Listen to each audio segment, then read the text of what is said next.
Alrighty, some of the fun stuff next. Next up, we'll be talking about the indirect technique for entering into the phase, aka the one you should definitely be prioritizing and making the most use of.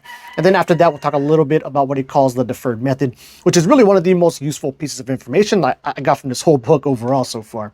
But we go hop in.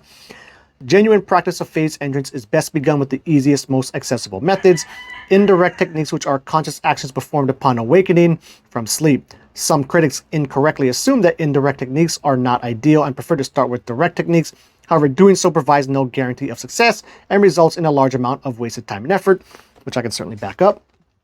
Upon awakening, try to immediately feel yourself at your previously determined destination. I know we haven't covered that here yet, but that will be coming soon in a subsequent video. And if that doesn't work, then try to immediately separate from your stencil, aka your physical body. If that doesn't work either, then quickly sequence through techniques until one of them does. We'll get to all these individual techniques here next, and then try to separate from the stencil again. If nothing has worked after a minute has gone by, then go back to sleep with the intention of trying again upon your next awakening.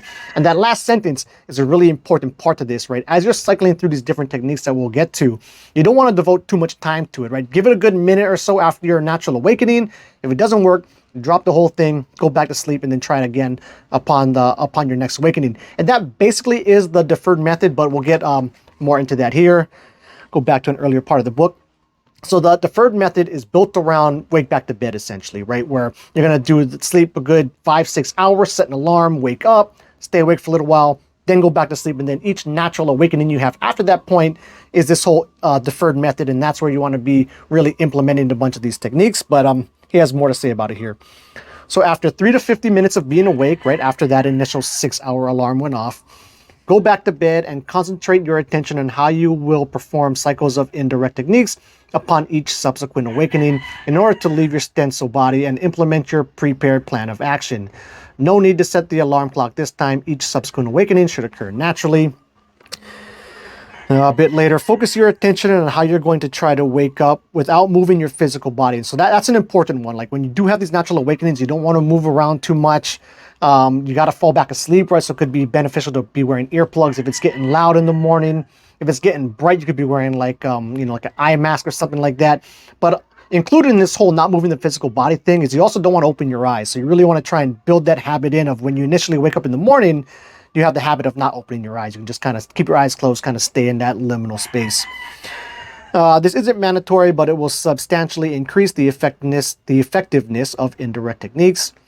Now, sleep for 2 to 4 more hours, but take advantage of natural awakenings that occur during this period of time. They will happen much more often than usual. After each attempt, whether successful or not, you must fall back asleep with the very same intention of waking up and trying again. In this way, you can make many attempts over the course of a single morning. Up to a quarter of those attempts will be successful, even for novices. And then a bit on his whole success rate thing here. We'll jump back to where we were earlier. Results can be expected immediately following the first few attempts. However, to achieve measurable results, an average of 5 conscious attempts must be made.